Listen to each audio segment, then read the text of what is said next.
It feels like every week there's a black woman whose job Trump is trying to take. And this week is no different. This time, Trump is trying to fire Federal Reserve Governor Lisa Cook from her job despite having no legal cause. The good sis Lisa is saying, no, not on my watch. I'm not going.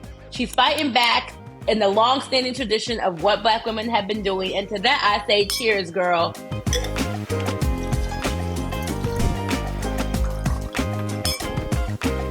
Welcome to Everything's Not Fine, where we unpack chaos, celebrate culture, and keep the pores heavy. That's the only way we're going to hold on to democracy, is if we fight it to keep these checks and balances in place. The president has never had a say over who the Federal Reserve Governor is, and we're not going to start that now. Not on her watch, not on this watch. We're rooting for you and your lawsuit. So the Jussie Smollett doc on Netflix has really left me with more questions than answers. The only thing I'm certain of is that everybody's lying, which is probably good for Jussie. I think the only reason he did this doc was so that he could work again. I think maybe he's having a hard time getting booked. You know, it never makes him look good. But this time, at least, it also made the cops not look good. Which, I mean, it's Cook County Police. It's not hard for them to not make themselves look good. Carl Winslow, who I didn't trust the second he sat down and didn't unbutton his blazer, was sitting here telling us that a white man on the iPad was clearly a black man, talking about he don't know why they erased 10 seconds of surveillance footage. Like, things were suspect. But I also don't know why Jussie paid the brothers.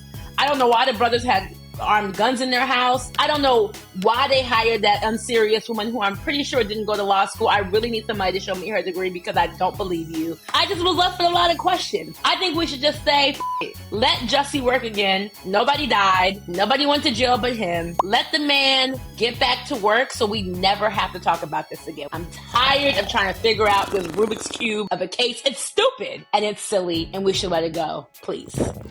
On another note, it's free Lil Nas X till it's backwards over here, okay? Free Lil Nas X till it's backwards. I want the charges dropped. Let's let our good sis get the help they need, okay?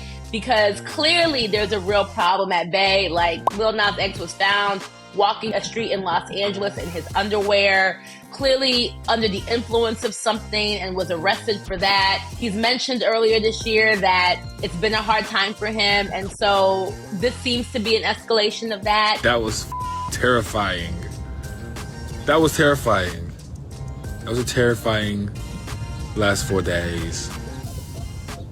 But your girl is gonna be all right. I don't want that sweet baby angel in anybody's prison. I want him at home with his family, getting the help he needs. He has pled not guilty. I am praying that they drop these charges. Free Lil Nas X till it's backwards. That's where I stand. To the girls who watched the Love Island reunion despite not having seen a single episode of this season, I just want you to know I stand with you. I too did the same thing. I did enjoy watching Olandria read the girls to Phil. Her and Shelly put out a united front. They stood 10 toes down on business. They seem to be the only ones who did.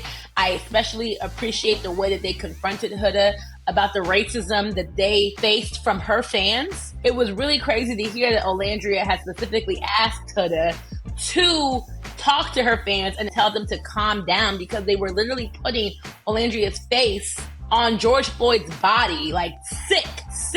Like, people, you really need to go outside and touch grass if you're taking a dating show with like 21-year-olds making out and doing challenges this seriously. I mean, she lightly apologized. She was like, I don't agree with racism either. I faced racism too, but it wasn't good enough for me. You do not ever respond to somebody else facing such whatever racism as like, I'm also facing racism too. Oh, and shout out to Chris and his wash and go, because I also enjoyed every single one of that young man's facial expressions. Do we have Chris's wash and go routine? Because that is them curls be popping. Shea Moisture needs to get up on that. Somebody needs to partner with that young man. He gets better definition than half the women I know. My biggest takeaway, more so, or should I say my biggest disappointment, is that so many of you just got introduced to Andy D. Cohen. The kids don't know who Andy Cohen is. The kids are old enough to vote. and drink, but they never seen an episode of The Real Housewives, and that's upsetting to me and my homegirls, okay? I just want to say that Nene is not just a woman who exists in a meme or a GIF. She's given us 17 amazing episodes of television, and you and your mama should go watch them together now. I'm like, what you mean y'all don't know Andy? Racism I'm used to, but not knowing the Housewives? We used to be a proper country. If you guys can watch a show that comes on 6 times a week, you can go watch every season of Housewives of Atlanta. So let's go do that till the next season of Love Island comes out, okay? The visual album that's on YouTube for Escape Room that stars Aaron Pierre and Lakeith Stanfield. Talk about a threesome. Aaron, Lakeith, Tiana, all giving us everything.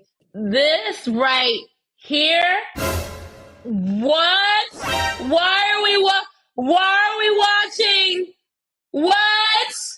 I'm supposed to feel bad for who? That lady? Get the out of here.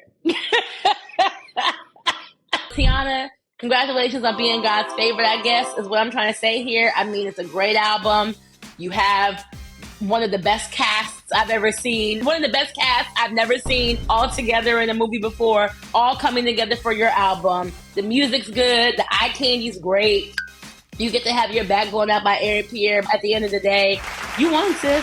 Sarah Paulson, Niecy Nash, Kerry Washington, Issa Rae, Regina King. And that's not even everybody. Like, the girls really came out into the studio to narrate this album. It's given for Color Girls plus Sarah Paulson for, you know, like type spoken word poetry about heartbreak, relationships, dating. And while I do feel for everything she's had to go through in her divorce, to know that she ends up with Aaron Pierre at the end, it's like, talk about a happy ending. You won, sis. Like, you win. Congratulations. I would never want to escape that room. You know what I'm saying? Like, so cheers to you. We love to see a Black woman rise up again after leaving an ancient for you. Anyway, let me go on ahead and escape this room. That's that on that this week, y'all. Till next time.